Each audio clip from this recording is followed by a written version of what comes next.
Hello friends, आज हम लोग पहुंच चुके हैं चैप्टर 8 बिजनेस स्टडीज़ का और उसका टॉपिक है कंट्रोलिंग। तो जल्दी शुरू करते हैं। देखिए, कंट्रोलिंग का मतलब क्या है। कंट्रोलिंग का मतलब यह है कि हमें देखना है कि काम वैसा किया जा रहा है जैसा कि होना था। तो इसमें लिखा हुआ है फर्स्ट पैराग्राफ में कि it involves monitoring performance, comparing it with goals and taking the corrective action. तो हमें इसमें कंट्रोलिंग में गोल्स इस्टेब्लिश करने हैं, परफॉर्मेंस होगा, उसके बाद में परफॉर्मेंस हम देखेंगे कैसा हो रहा है, फिर हम कंपेयर करेंगे और फिर करेक्टिव एक्शन लेंगे। तो यही मीनिंग में भी लिखा हुआ है इसके कंट्रोलिंग के में। अब हम इसके फीचर्स की बात करते हैं।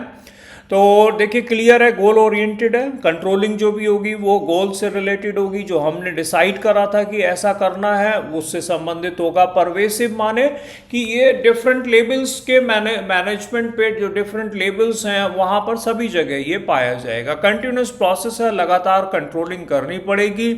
और फॉरवर्ड लुकिंग है, बैकवर्ड लुकिंग है, आगे भी देखना है फ्यूचर में और पीछे भी देखना है, उससे भी डेटा लेना पड़ता है हमें। और करेक्टिव एक्शंस हमें लेने पड़ेंगे अगर हमें लगेगा कि हमारा जो परफॉर्मेंस है वो मैच नहीं कर रहा है स्टैंडर्ड से। और फिर इम्पॉर्टेंस की बात करी जाएगी। तो इम्पॉर्टेंस में है कि ऑब्वियसली ये हेल्प करेगा कि हम अपने गोल को अचीव कर पाएँ।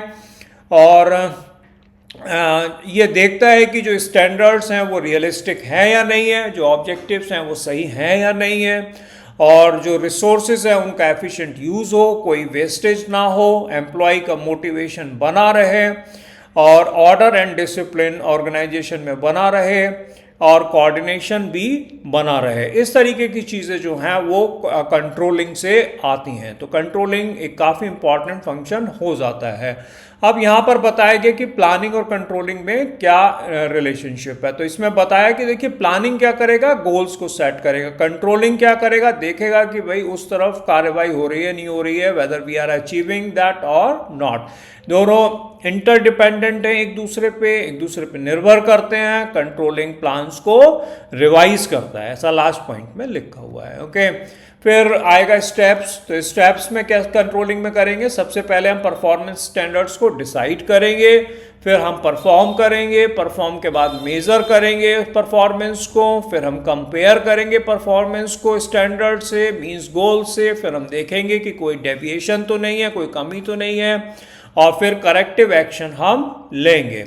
लिमिटेशंस ऑफ कंट्रोलिंग, कंट्रोलिंग की क्या लिमिटेशंस हैं। तो देखिए, कॉम्प्लेक्सिटी हो सकती है स्टैंडर्ड डिसाइड करने में, क्वांटिफाइएबल एक्टिविटीज़ स्टैंडर्ड बनाना कई बार मुश्किल हो जाता है, एम्प्लॉयज़ भी रेसिस्टेंट हो सकते हैं, वो इच्छुक ना हो कंट्रोलिंग के, हाई कॉस्ट की बात हो सकती है, और क्योंकि इसमें कई सारे सिस्टम और प्रोसेस और एम्प्लॉयज़ लगेंगे, टाइम कंज्यूमिंग भी ये हो सकता है। Thank you so much. देखिए, ये तो बहुत जल्दी लगभग 3 से 4 मिनट में पूरा चैप्टर की समरी आपके पास में आ गई है। इस तरीके से सारे चैप्टर्स आपको मेरे चैनल पे मिलेंगे, इकोनॉमिक्स के भी मिल रहे हैं और बिजनेस स्टडीज़ के भी मिल रहे हैं।